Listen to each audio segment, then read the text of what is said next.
Hi, I'm Nikki Mattson, the Southeast Field Representative for the Archaeological Conservancy, and today we are at the Ingomar Mounds site in Union County, Mississippi. The Ingomar Mounds site is a 64-acre Archaeological Conservancy preserve. It is a Middle Woodland period mound site dating to around AD 200, with its predominant feature being a 30-foot tall ramped platform mound. It also has a late woodland component and a significant historic Native American component. Ingomar is part of the ancestral homeland of the Chickasaw Nation. Chickasaw citizens come to the site regularly while visiting the homeland. Thanks to a partnership with the Union County Historical Society and Heritage Museum, the Union County Board of Supervisors, and other organizations, Ingomar offers a parking area, several interpretive kiosks and signage, and a walking trail. It's open to the public as a park and hosts several events throughout the year. The Conservancy acquired the first 44-acre tract in 2001 as part of the Conservancy's Point program and added the second 20-acre tract in 2003.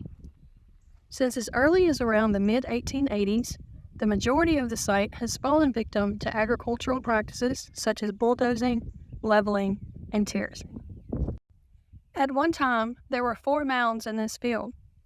Today, the locations of only 2 are definitively known. This is Mound 14, the 30-foot tall platform mound, and this is the location of Mound 1. Mound 1 was the most prominent of the conical mounds. It was recorded as being 14 feet high and over 65 feet in diameter in the late 1800s.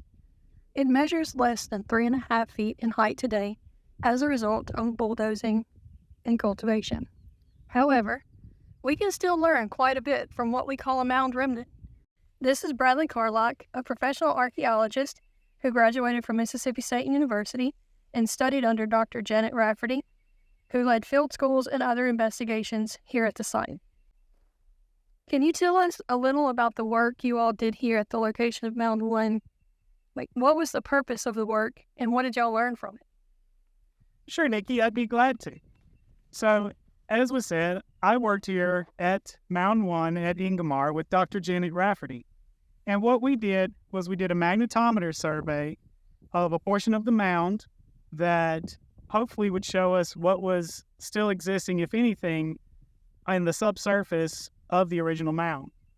And so we set up a magnetometer survey of 20 meters by 20 meters, which is about 20 meters is about 65 feet square, and walked back and forth with magnetometer investigating the ground. What a magnetometer does is a magnetometer will pick up differences in magnetic signatures of the soil under the ground.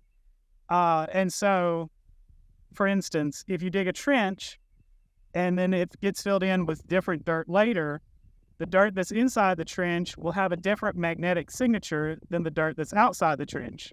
So you can tell a difference in the soil, and when you scan that with a magnetometer, it'll show up as a line on a map. That's what we did here at Mound 1 at Ingomar. And so from that data, we ended up with a map, a magnetometer survey map, which shows the edge of the mound still existing underneath the ground, not visible to us today.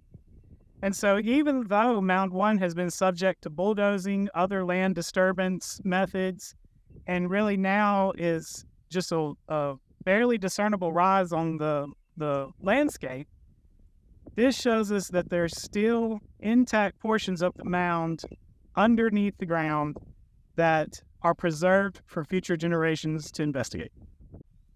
Ingomar was also categorized as a Mississippian period site based on the presence of a platform mound, which was considered a cultural indicator of that period.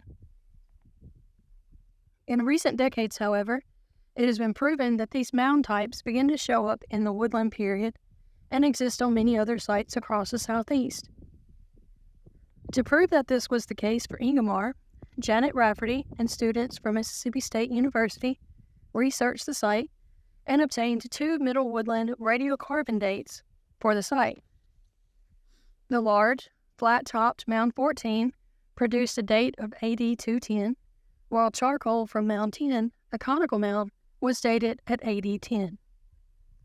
Most of the artifacts found at the site date to the Middle Woodland period, but there are late Woodland period artifacts, as well as historic Chickasaw artifacts and European trade material that represent later occupations and reuse of the mounds. A selection of artifacts from the Smithsonian investigation in 1885 is on loan to the Union County Heritage Museum and are currently on exhibit. Sadly, most of the conical mounds at the site have been destroyed or nearly destroyed through almost 150 years of agricultural development. Excavations into Mound 14 prove that the mound was built in 3 stages.